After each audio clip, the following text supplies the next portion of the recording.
Let's look at OpenStax, Chapter 18, Problem 25. Point charges of 5 microcoulombs and negative 3 microcoulombs are placed 0.25 meters apart. Where can a third charge be placed so that the net force on it is 0? What if both charges are positive? So let's write down our knowns and unknowns. I'm going to call the 5 microcoulomb charge Q1. So Q1 is 5 microcoulombs. So on my diagram, this will be Q1. And Q2 is negative 3 microcoulombs. So this will be Q2. Then we know that they are placed a distance d of 0.25 meters apart. So that is distance d. And in part A, we want to know where a third charge can be placed so that the net force on it is 0. So I'll just say x equals question mark such that force on, I'll call it 3, equals 0. And in part B, the question is, repeat what you did in part A, but now Q1 and Q2 are both positive. So Q2 is plus 3 microcoulombs. So where is x such that F on 3 is 0? All right. So we're facing a little bit of a dilemma because we weren't told much about this third charge. So would this third charge be a positive charge or a negative charge? How do we determine that? So let's just pick a positive charge and see what happens. I'm going to say, okay, I have a plus charge and I'm going to place it here. And then I will check to see whether at that point the force acting on that charge can be 0. So I know that a positive charge and another positive charge repel, which means that this charge will be repelled by the 5 microcoulomb charge with a force in that direction. So it will experience a force this way. I know also that a negative charge would attract a positive charge, and that force would go in this direction. But we know that Coulomb's law is directly proportional to the magnitude of the charge and inversely proportional to the square of the distance from the charge. So that means that the closer I am to the higher charge, 5 microcoulombs, the stronger the force. The farther away I am from the smaller charge, I only have 3 microcoulombs, negative 3 microcoulombs charge, but farther away than this 5 microcoulomb charge, the smaller the force. So I will have one force bigger than the other. They will never be equal to one another. So I can't place a positive charge there.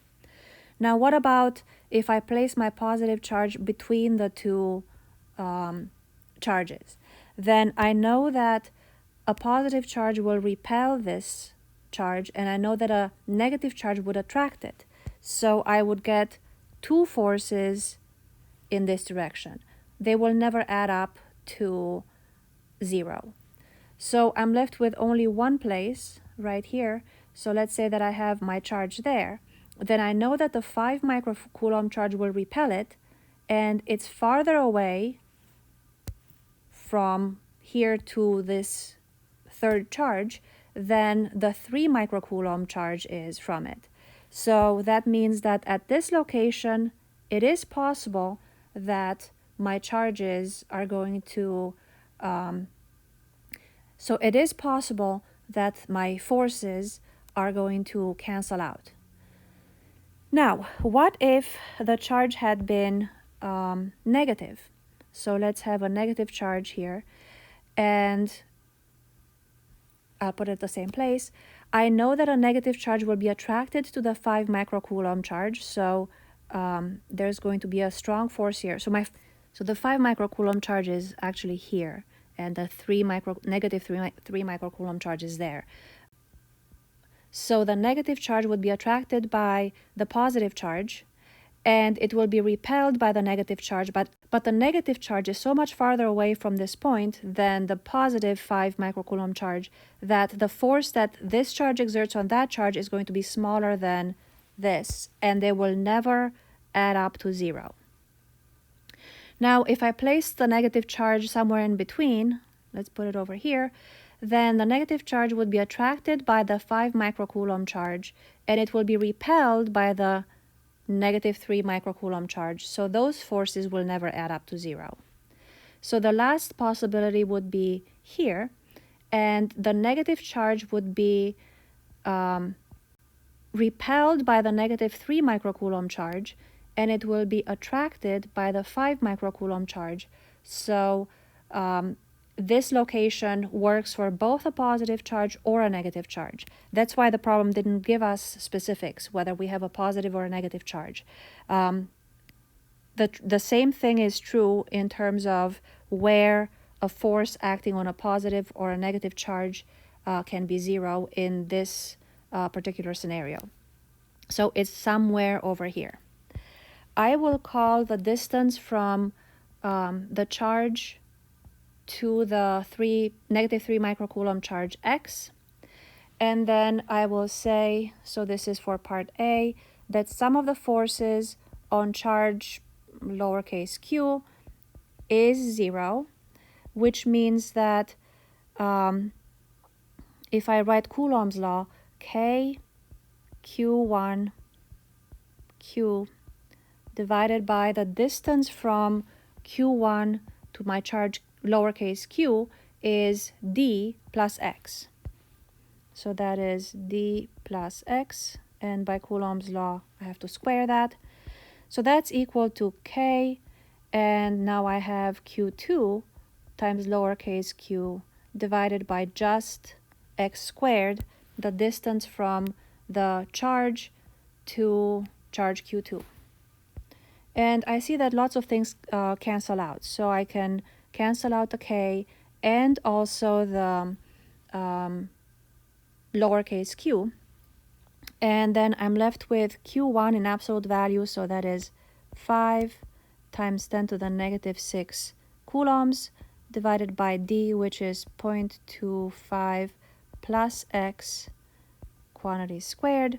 And that's equal to q2 in absolute value is 3 times 10 to the negative 6 coulombs divided by x squared.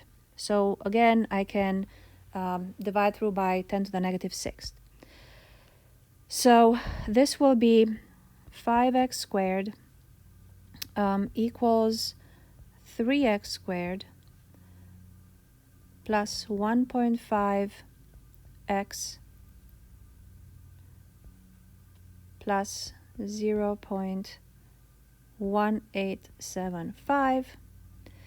And if I reduce this to the form of a regular quadratic equation, I end up with 2x squared minus 1.5x minus 0.1875 equals 0. So then x is negative b is negative 1.5, so that's positive 1.5, plus or minus square root b squared, so that's negative 1.5 squared minus 4ac. A is 2, c is negative 0.1875 divided by 2a, so that's 2 times 2. And we got two values, and those are 0.859 meters, and the other one is negative 0.109 meters. So we measure the distances from this point because we said that that is 0.25. So this is 0, that's 0.25. And we get this value, which is to the right of here, but we also get a negative value, which would be to the left of that. And that would be an incorrect value because we know that the forces don't cancel out on the left side of the equation. So then we know that this is the correct answer, not that. All right, now In part B, we're asked to redo the problem where both charges are now positive. So I know that I have a plus 5 microcoulomb charge here, a plus 3 microcoulomb charge there, and now I have to place my test charge somewhere. And let's start like we did before on the left here and see what force the charge experiences. So due to the plus 5 microcoulomb charge, if this were positive, I'm not going to do positive and negative because clearly it really doesn't matter whether the charge is positive or negative. But the positive charge would experience repelling force due to the 5 microcoulomb charge, but also due to the 3 microcoulomb charge. So the force on here would be very large due to the plus 5 microcoulomb and smaller, but still in this direction due to the plus 3 microcoulomb charge. Now I can place the charge somewhere here, and I know that the plus 5 microcoulomb charge will repel, and the plus 3 microcoulomb charge will also repel. And if we are close enough to the plus 3 microcoulomb charge, then the sum of these forces can be 0. So that is a good point. What about on this side? We know that the plus 3 microcoulomb charge will attract it, and we also know that the plus 5 microcoulomb charge will attract it. So that is not a good point for the charge to be, so that it would experience no force. So that means that we found the point, and it's somewhere in between the two charges. I will call this distance x, and I'll call this distance d minus x, and set up the sum of the forces on charge q equal to 0. So again, using Coulomb's law, I know that this force has to be equal to that force so that they cancel out. And I have k times q1 times the test charge lowercase q divided by x squared equals k times q2 times q divided by d minus x quantity squared. Again, there are things that we cancel out, the k, the q, and also the microcoulombs, so I'm not going to write those in at all. And then I have q1, which is 5 divided by x squared equals 3 divided by 0.25 minus x quantity squared. And going through the same steps as before, I end up with a quadratic equation 2x squared minus 2.5x plus 0.3125 equals 0. And when we use the quadratic equation, we end up with two values again. So one is 1.109 meters, and the other one is 0.14 meters. So let's evaluate these again. So I'm starting at this point. This is where I'm calling my 0 since that is 0.25. So if I get 1.109, that is on the other side of this charge, and we already determined that at that point the sum of the forces cannot be 0, which means that this is the correct answer because it's somewhere in here. So I'm going to circle that and be done with the problem.